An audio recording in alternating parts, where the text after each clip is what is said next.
வரமா நீங்க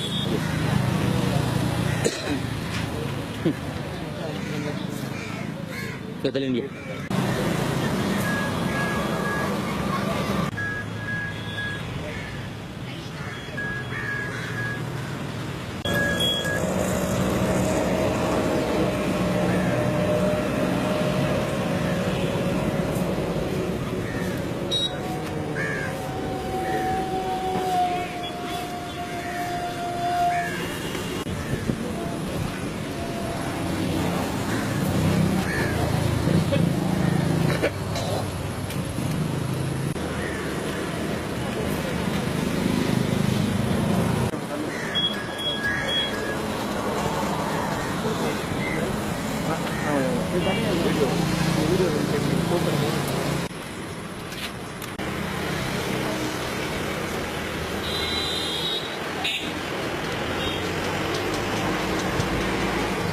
ஒன்றியம் போ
இரண்டாம் ஆண்டு நினைவு நாளை முன்னிட்டு நம்ம திருமய ஒன்றியத்தில் உள்ள அனைத்து ஊராட்சி 33 ஊராட்சியிலையும் அம்மாவுடைய திருவுருவப் படத்திற்கு அந்தந்த ஊராட்சி கழக செயலாளர்கள் மற்றும் கழக நிர்வாகிகள் கிளைக்கழக செயலாளர் எல்லாரும் காலையில் வந்து மலர் அஞ்சலி செலுத்தி திருமய ஒன்றிய கழகத்தில் திருமய ஒன்றிய அலுவலகத்தில் எல்லா கழக நிர்வாகிகளும் வந்து மலர் அஞ்சலி செலுத்தியிருக்கோம்.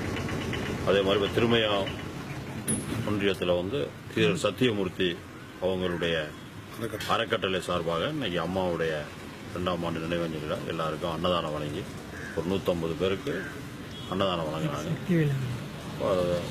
மரியாதைக்குரிய அறக்கட்டளையுடைய நிறுவனர் சக்திவேல் அவர்கள் இந்த பணியை வந்து செஞ்சுக்கிட்டு இருக்காங்க. இன்னைக்கு அம்மாவுடைய நினைவு நாளை விட்டு கூடுதலான வர்றவங்க அனைவருக்குமே அன்னதானம் வழங்க ஏற்பாடு பண்ணியிருக்காங்க. அதை நம்மளுடைய தலைமையிலையும் அண்ணன் மரியாதைக்குரிய முன்னாள் ஒன்றிய கழக செயலர் வீர சுப்பையானன் அவர்களுடைய முன்னிலையில் மற்றும் கழகத்தினுடைய அனைத்து பொறுப்பாளர்கள் ஊராட்சி கழக செயலாளர்கள் ஒன்றிய பொறுப்பாளர்கள் கிளைக்கழக நிர்வாகிகள் அனைவருமே கலந்துட்டு அதை சிறப்பிக்கணும்னு கேட்டுக்கிட்டாங்க. அதே மாதிரி சிறப்பாக நடைபெறுகிறது. இன்னும் சாயந்தரம் வரைக்கும் பல்வேறு நிகழ்ச்சிகள் அம்மாவுடைய நினைவு நாளை ஒட்டி கழகத்தின் சார்பாக சிறப்பாக கொண்டாடிட்டு இருக்காங்க. அம்மாவுடைய புகழ் என்றைக்குமே மக்கள்கிட்ட ஒரு நீங்காத இடத்த பிடிச்சிருக்கு. அதே மாதிரி அம்மாவுடைய இழப்பை இதுவரைக்கும் கழக நிர்வாகிகள் தாங்கிக்க முடியாத துயரத்தில் தான் இருக்காங்க அப்படிங்கிறது ஒவ்வொரு இடத்துலையும் பார்க்கும்போது பொதுமக்களுடைய மனதாளுதத்தையும் கட்சியுடைய நிர்வாகிகளும் யாருமே அம்மாவுடைய இழப்பை 2 ஆண்டுகளாயும் ஈடு செய்ய முடியாத எல்லாருமே கண்ணீர் மனிதர் தான் நிறைவேற்றி செஞ்சுக்கிட்டு இருக்காங்க அப்படிங்கிறது அம்மாவுடைய புகழ் எத்தனை ஆண்டானாலும் மறையாதுங்கிறதுக்கு ஒரு எடுத்துக்காட்டாங்க.